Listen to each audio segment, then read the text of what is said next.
What's going on, guys? We are back with the video today, and if you can kind of tell by the quality, I'm using my older phone just because my new phone with the better quality is kind of inside charging. So I wanted to get something documented. I'm finally getting something done on the Grand National.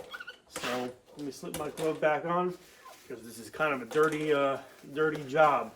So today we are installing a mini spool. So if you don't know what a mini spool is, a mini spool is really cool. That's what I like to say. So right here, you got two blocks that go in your carrier for your diff, and you got two smaller blocks that go in the center. So it connects, it's almost like a welded diff. So it connects axle to axle to a solid. So there's no clutch plates or friction plates or anything like a Posdi or a limited slip. So this is 100% spin both wheels until your axles break. So we're installing that just because the factory limited slip in this car, it shit the bed. So with the Grand National and all the burnouts, the left side, the wheel was not spinning no more. So 2 or 3 out of I think the 5 or 6 plates in the carrier on the left side sheared. They ripped in half, they seized up, and only the right side of this car was spinning when we did burnouts. And that's a no-go, especially on a Grand National.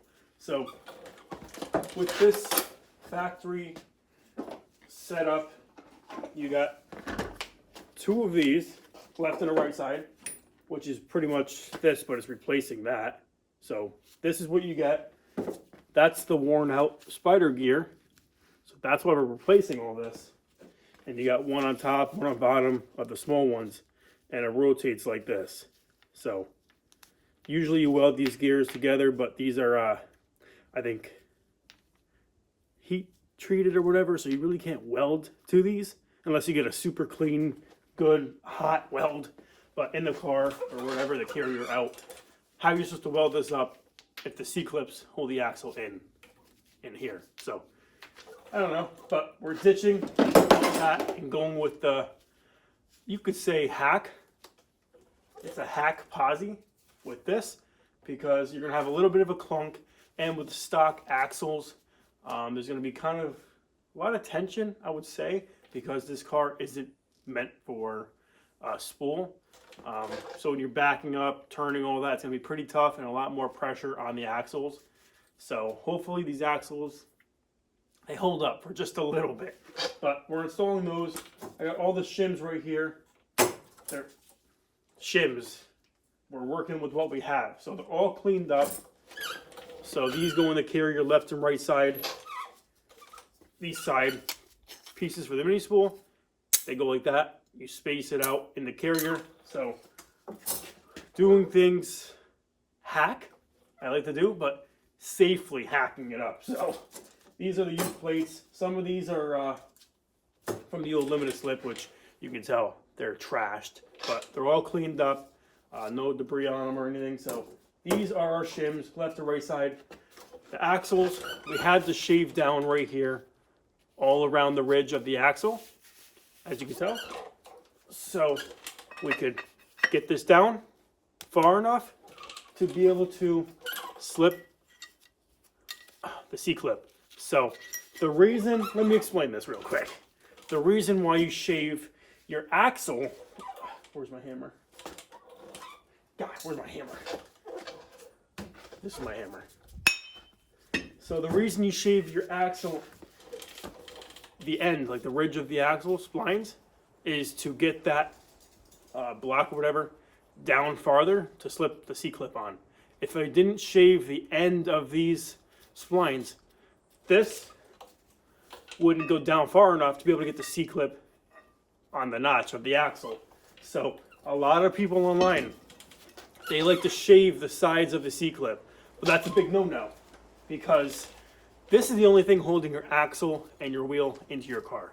So you put the C-clip right there in that notch, and if you shave this thing left and right side just to be able to get it to fit in this groove right here to get on, then this is going to be pretty loose on the inside. Like if the right and left side was shut or cut or shaved down, that's less clip holding your wheel in. Big no-no. So do the axle, little shave on the edge, extend your splines just a little bit.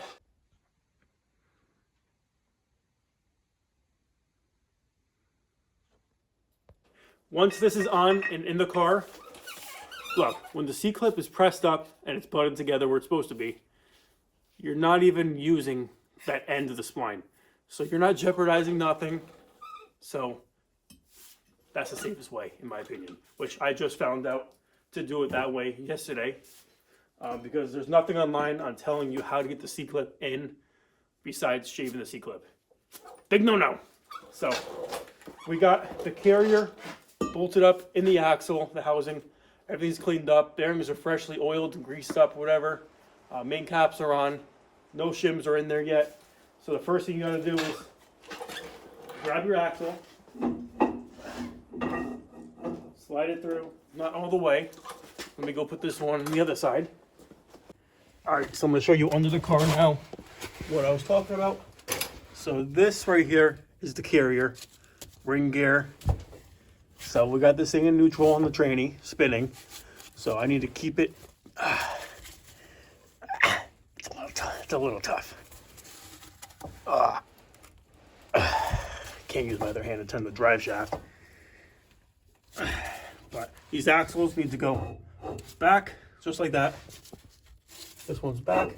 Now I need to get the left side shims, put them in here, in these grooves left, or right here, and then right across. So let me get that done. Put the left carrier block in, and we're gonna get that C-clip in, push it, pull the axle back to where that C-clip is seated in that block, and then we're gonna do the right side.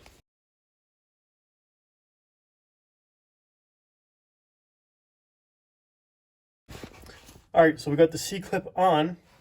Now all we gotta do is somehow pull our axle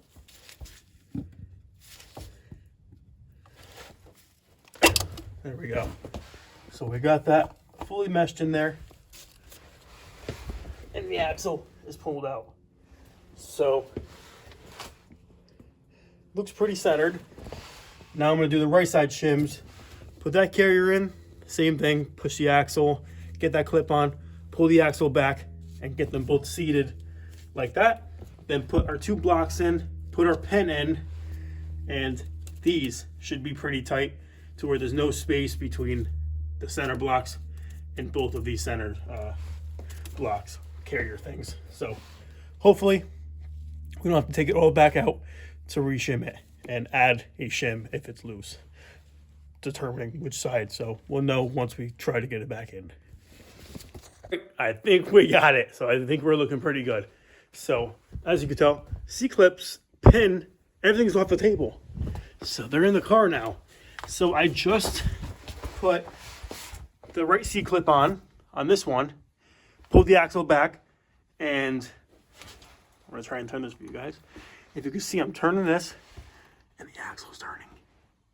Drive shaft's turning, everything's turning nice. So we got the pin in, and both are now connected. I think we're good. Grand National is finally back, guys. Look at all that rubber. This is the right side that was spinning. Look at the left side. Yeah. There's a lot in the wheel wells, but there should be more. Oh, someone put Port 15 on this stuff. This is a nice car. It's a real nice car. So with this mini spool, we're finally gonna be doing burnouts again, but twice the tire smoke, twice the power, twice the rubber, and twice the goonness. So, good Grand National.